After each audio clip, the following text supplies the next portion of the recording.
All right. Well, thanks for joining us for this webinar on 6970 Southwest King.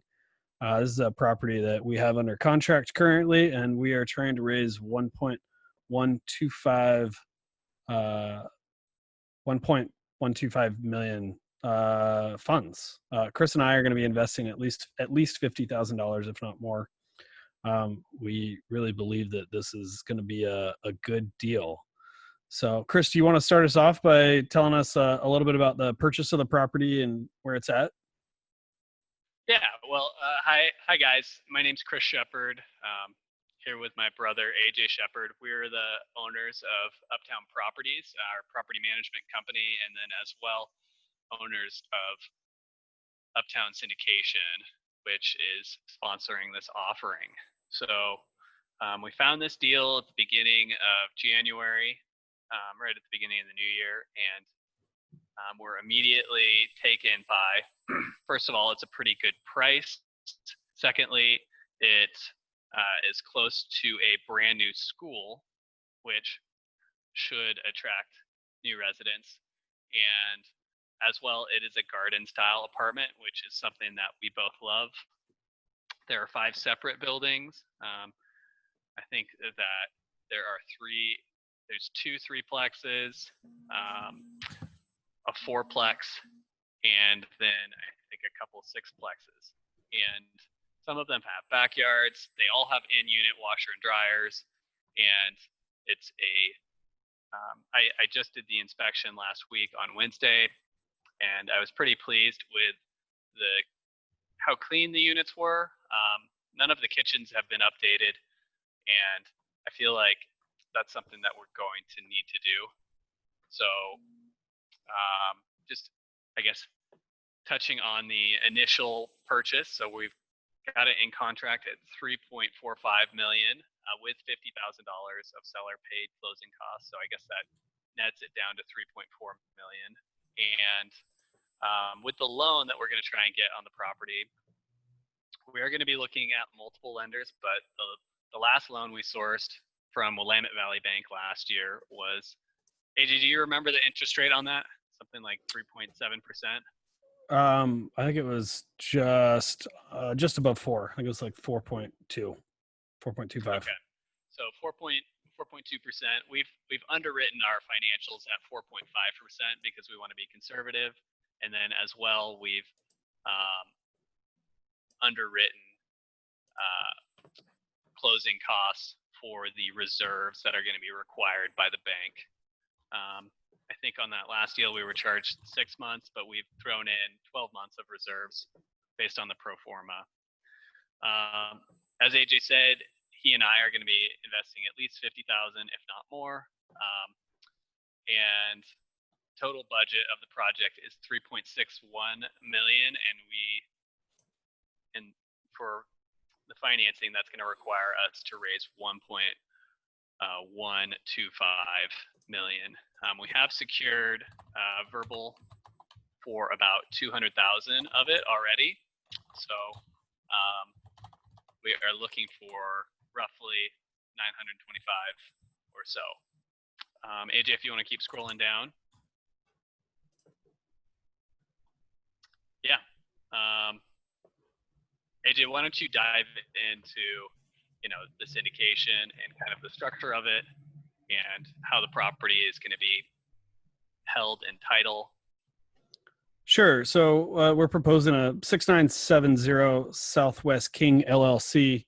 The LLC will be at the bottom of your PPM if you want to take a look through. But essentially it's Class A and Class B members. Class A members the are operating agreement. Correct. The operating agreement that will be created for this property. So Class A members will be the limited partners, and then the Class B members will comprise of Uptown Syndication, which is just Chris and myself. We're planning on purchasing the property hopefully sometime in March. I believe that we have until April. We would like to close this early if at all possible. And it's a great property. So if you're interested in investing, we'll just have you fill out a subscription agreement, And then as it comes time to close, we'll be wiring money directly into escrow. So we're going to have a preferred return of 7%. This is pretty typical on the deals that we've offered in the past. And anything that goes above and beyond that 7% is then split 80% to the investors and 20% to the sponsors. So the 7% accrues as well. So if in some instance we have to use some operating funds to renovate a unit or something like that, and we're not able to pay out the full 7%, whatever needs to be made up will be made up wholly before the sponsors, being Chris and I, take any sort of profit from the deal. So then upon sale, which we plan for this one and sometime in the time frame of 5 years, the proceeds will be split 80% to the investors, 20% to the sponsors. And we will have an IRR hurdle. It's internal rate of return. That hurdle will be 18%. So in the event that the investment returns more than 18%, anything above that 18% would then be split 50-50 with the sponsor. We've planning on raising $100,000 of capital that will go directly towards capital costs. And we've outlined that in the construction budget down below.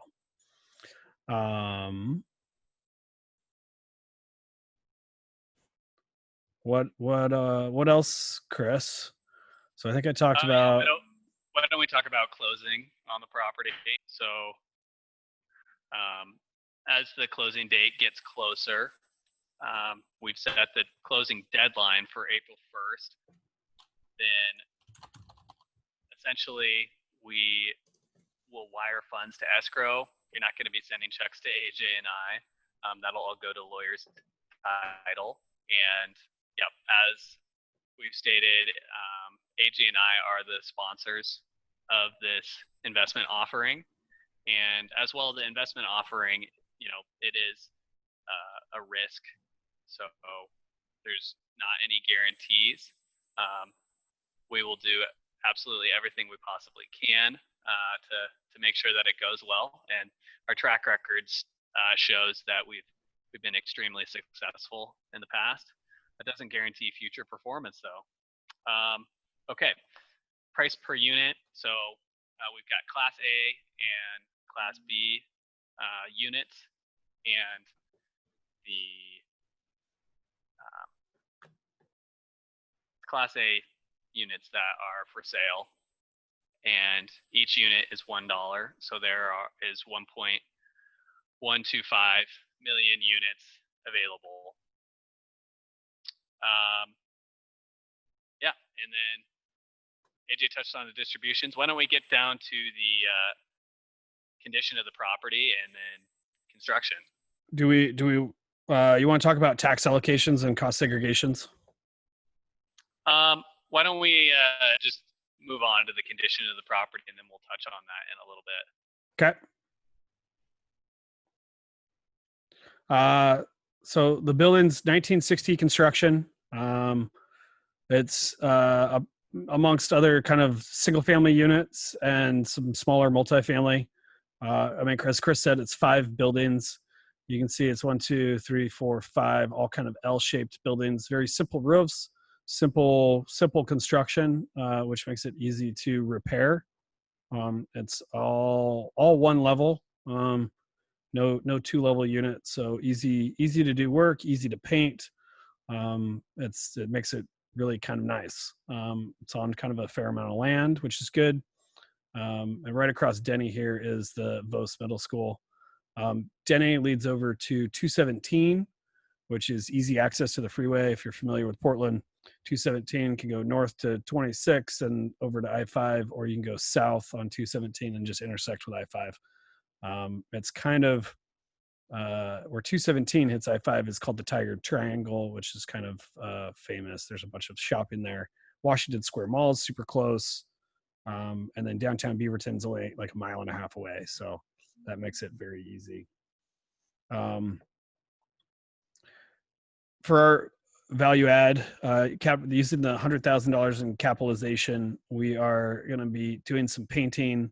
It looks like one of the roofs needs to be done, and then use the rest for units and kind of turnovers is kind of the deal. Maybe a little bit of landscaping.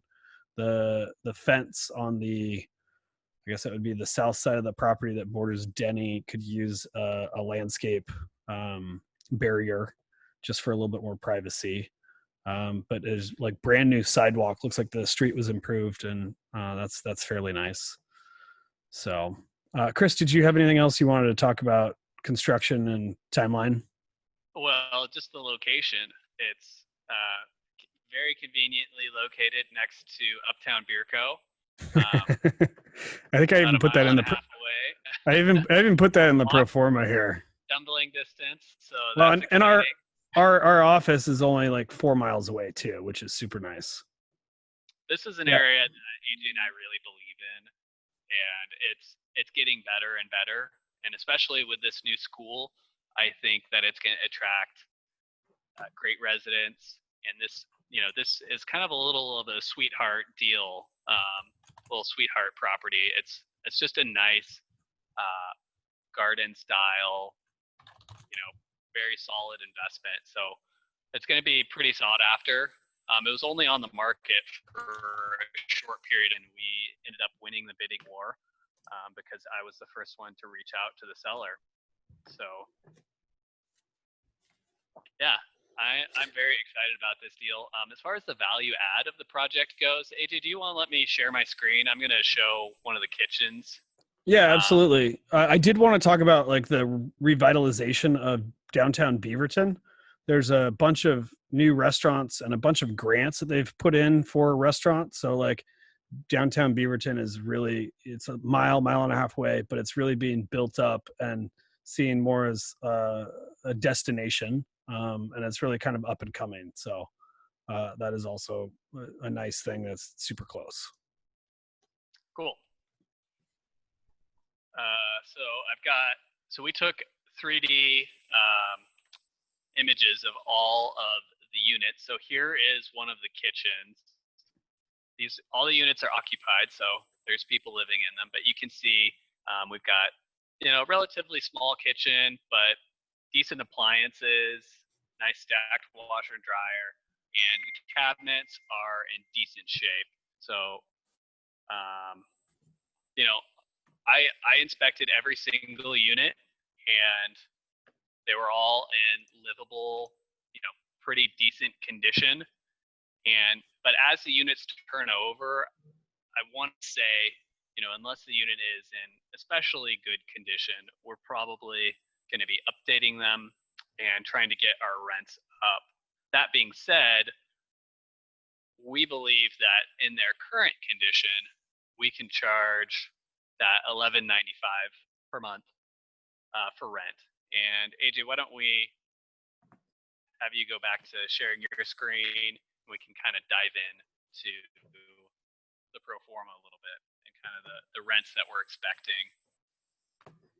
One thing to note about the rent roll is that all of the leases are before 2019. So these averages are for rents in 2019, and rents have gone up. They absolutely went up in 2019, and in Beaverton, the rents were flat over the course of time. If you're looking at Rentometer, you can see rents average at $1,255 and then $1,700. So we've underwritten these pretty conservatively, which I feel like is the hallmark of our investments. And I think that we did that too, also because we don't necessarily plan on fixing up every unit. Like I think that some of these, the more like 90th percentile, those 1,400, they're going to have like granite countertops, new cabinets, and we're probably not going to be up there. We'll probably end up painting some of the cabinets if we need to replace a couple. I think I have in the construction budget replacing up to 6 of them. So But from our inspection, like everything's in really good shape, which is nice. One of the big value adds that we're going to do is implementing rubs. Currently, the owner pays for all the water, so getting that implemented, and then just kind of a little bit of the landscaping and the paving outside. So for anyone who doesn't know what RUBS is, it's a ratio utility billing system, and essentially it's shifting the responsibility of water and garbage to the tenants so that they're paying their own water and garbage and they're incentivized to save.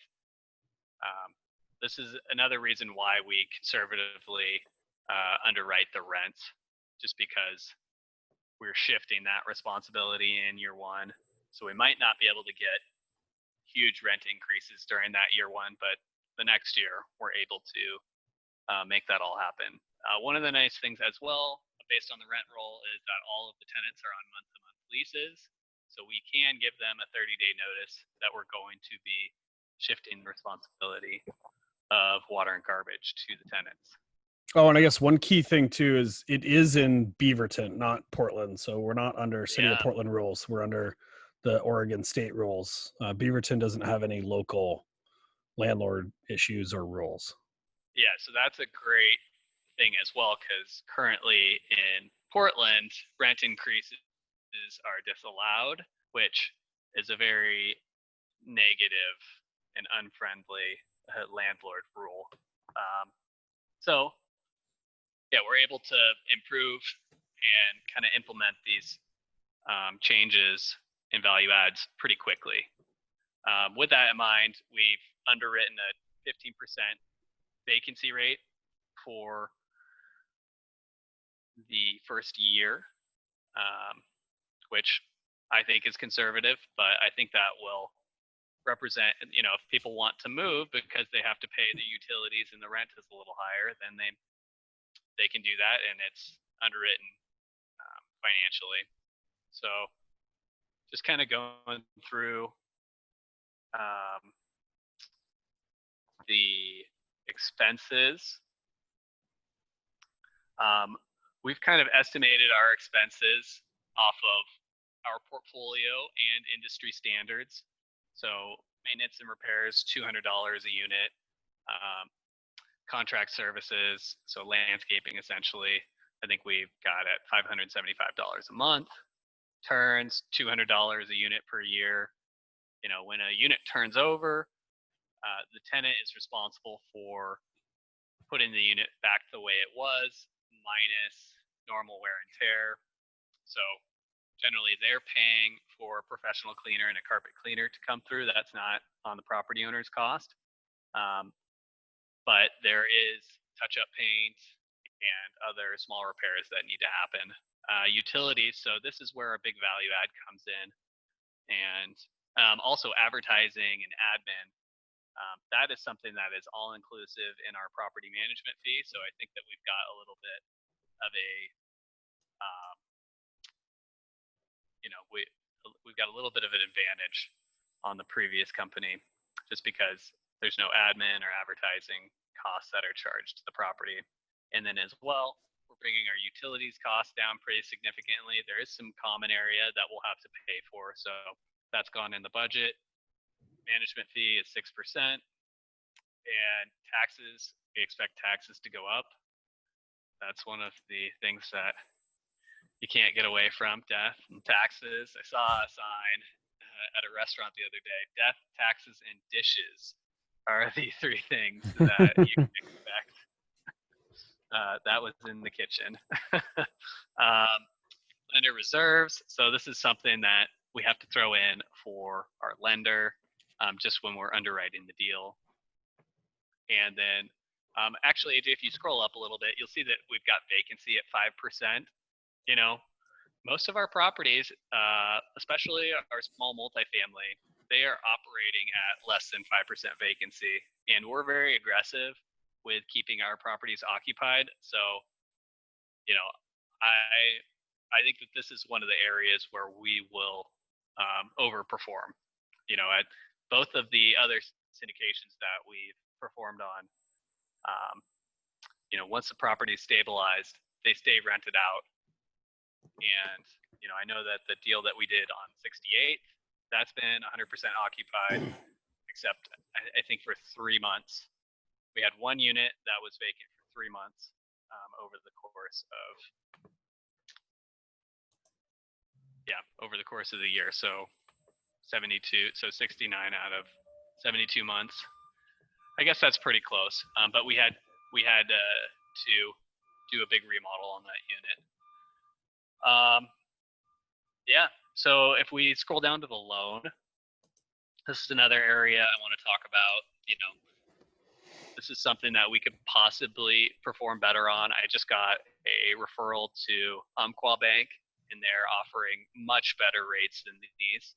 And so that's something that sounds pretty interesting.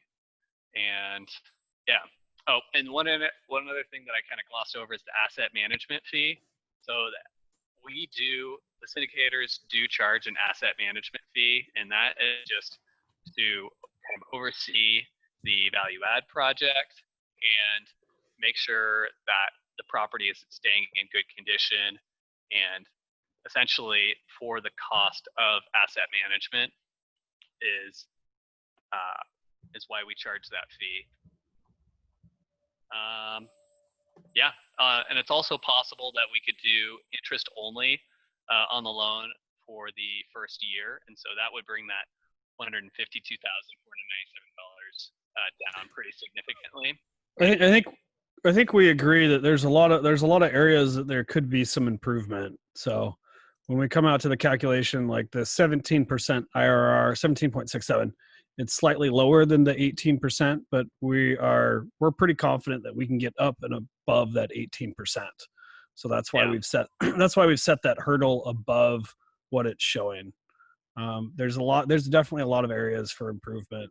Like Chris was saying on the interest rate, we are still waiting to hear back from our loan guy that we're working with right now, but we anticipate that to be a little bit lower. So we're seeing lots of areas for improvement. We really like this property. I mean, it's a great deal. So we're super excited to get it. And AJ, do you want to jump up to our assumptions on the exit? This right here? Yeah, if you can see the yellow highlighted sections, we've got one on the left, and that is our purchase cap rate. So we're coming in at a 4.1% cap rate, and that's mostly because the current property owners are not fully maximizing their net income. And they've also got really high operating costs. Yeah, normally operating costs are around 30, somewhere between 35, 40%. So having 50% operating costs is getting your coming in cap rate, so a little low. So if we actually just changed that to 35%, then the purchase cap rate comes in to be a lot higher. Are you gonna switch that up, AJ? So yeah, comes in at about 5%. And so that's kind of what we're thinking, is that our exit cap, we want to be higher than what the cap rate that we're coming in at, because that's kind of assuming a scenario or a market situation that is worse than the one that we're entering. It could be possible that deals get even tighter and we could close at an even better cap rate than what we have listed here. So like AJ, if you drop that down to, let's just drop it down to that 5%, not 4%. It's at a slightly better cap rate. As the deal turns over, and we're going to be upgrading this property. We're going to be upgrading it. Hopefully, right now it's about a C-, and we want to turn it into B- or B. Moving it up, putting in granite countertops, kind of nice Krause sinks, upgrading appliances, painting units nicely, and hard surfaces throughout will be very appealing, and I think that it'll be a little bit of a game changer for the cap rate that we do have. We are underwriting this conservatively though, so that's one of the things is we're really not trying to juice this up with unreasonable expectations. So